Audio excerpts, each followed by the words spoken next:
ప్రియమైన దేవుని పిల్లలారా, ప్రభువైన యేసుక్రీస్తు వారి పేరట మీ అందరికీ వందనాలు. ప్రభువు పేరట మీ అందరికీ శుభములు, దీవెనలు కలుగునుగాక. ఈ ఉదయకాలం పరిశుద్ధ గ్రంథము నుండి దేవుని వాక్యాన్ని చదువుకుందాం. కీర్తన గ్రంథము 51వ కీర్తన 17వ వచనాన్ని చదువుకుందాం.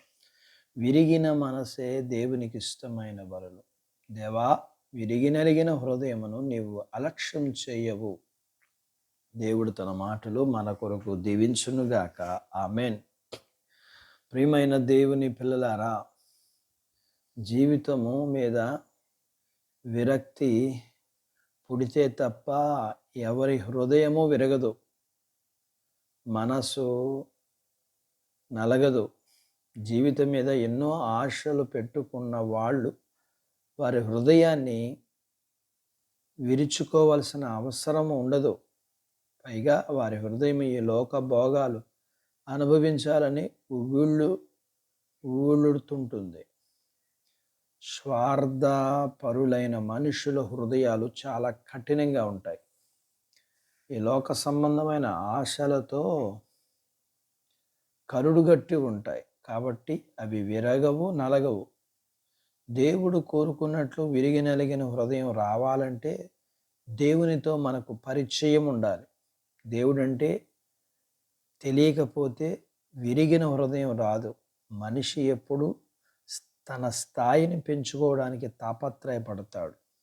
స్థాయిని పెంచుకోవడం అంటే తను తాను తగ్గించుకోవడం. అలాంటివి మనసు ఉన్నవాళ్ళు తమను తాము తగ్గించుకుంటారా? తగ్గించుకునే హృదయం లేని వారికి విరిగిన మనసు, నలిగిన హృదయం వస్తుందా?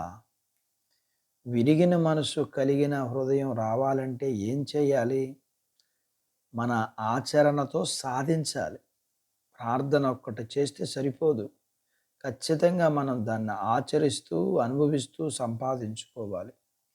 ఇది మనిషి చచ్చిపోయేంత వరకు జరిగే నిరంతర ప్రక్రియ.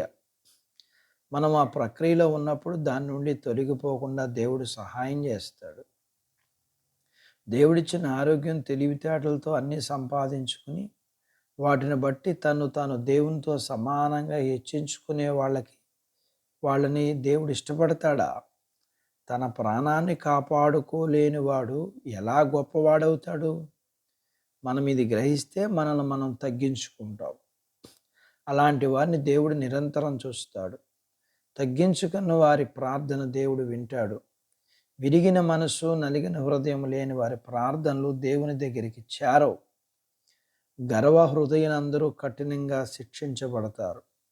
ప్రభువే తనకు తానుగా తగ్గించుకుని శిష్యులు పాదాలు కడిగితే దేనిని బట్టి మనల్ని మనం హెచ్చించుకోవాలి? విరిగిన మనసు దేవునికి ఇష్టం కాబట్టి మనల్ని మనం తగ్గించుకుని జీవిద్దాం. అట్టి బాధ్యత దేవుడు మనకు దయచేయును గాక. ఆమెన్. దేవుడు తన మాటలు మన కొరకు దీవించును గాక. ఆమెన్. ప్రార్థించుకుందాం. నాతో పాటు ఏకీభవించండి. మమ్మల్ని మిక్కిలిగా ప్రేమించిన మా ప్రియ పరలోకపు తండ్రి, మీ పరిశుద్ధ నామమును బట్టి మీకు వందనాలు. ఈ ఉదయకాలం మీ పాదాల దగ్గర మీ లేఖనాన్ని నేర్చుకోవడానికి సహాయం చేశారు. మీకు వందనాలు. నేర్చుకున్న లేఖనపు సత్యాన్ని బట్టి ప్రభువా, నాయనా, మీకు వందనాలు చెల్లిస్తున్నాము. మేము విరిగిన మనసు, నలిగిన హృదయం, అవి మా జీవితాల్లో ఎన్ని కష్టాలు వచ్చినా మిమ్మల్ని ఎరుగుకుంటే, మీ జీవితాన్ని తెలియకుంటే, మీ త్యాగం అర్థం కాకుంటే మమ్మల్ని మేము తగ్గించుకోలేము. మీరు మాకు చేసిన మేలులన్నింటి బట్టి మీకు వందనాలు చెల్లిస్తూ, మరి మా జీవితము, మా ప్రాణము మరి నిలబడ్డానికి కారణం నువ్వు. మా జీవితము మరి కారణమైన నీవు, నీ ఎదుట మమ్మల్ని మేము తగ్గించుకునేవారిగా ఉండగలగటానికి సహాయం చేయండి. మనుషులు ఎదుట తగ్గించుకునేగలిగిన వారిగా ఉండగలగటానికి సహాయం చేయండి. తగ్గింపు జీవితాన్ని మేము కలిగి ఉండటకు మీరే కృప చూపించండి. మీ పిల్లలను దీవించండి. చిన్న బిడ్డలను, యవ్వనస్తులను, వృద్ధులను, స్త్రీలను, పురుషులను దీవించండి. మరి చదువులు, ఆరోగ్యాలు, ఉద్యోగ ప్రయత్నాల్లో విజయాన్ని ఇవ్వండి. అలాగే ఉద్యోగాలలో ప్రమోషన్స్ ఇవ్వండి. చేతి పనులు, వ్యాపారాలు, పొలాలు, పశువులను దీవించండి.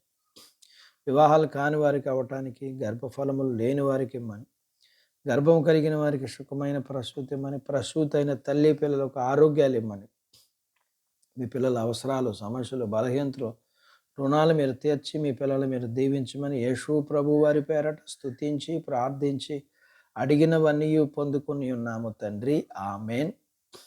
దేవుడు మిమ్మల్ని దీవించునుగాక. ఆమెన్.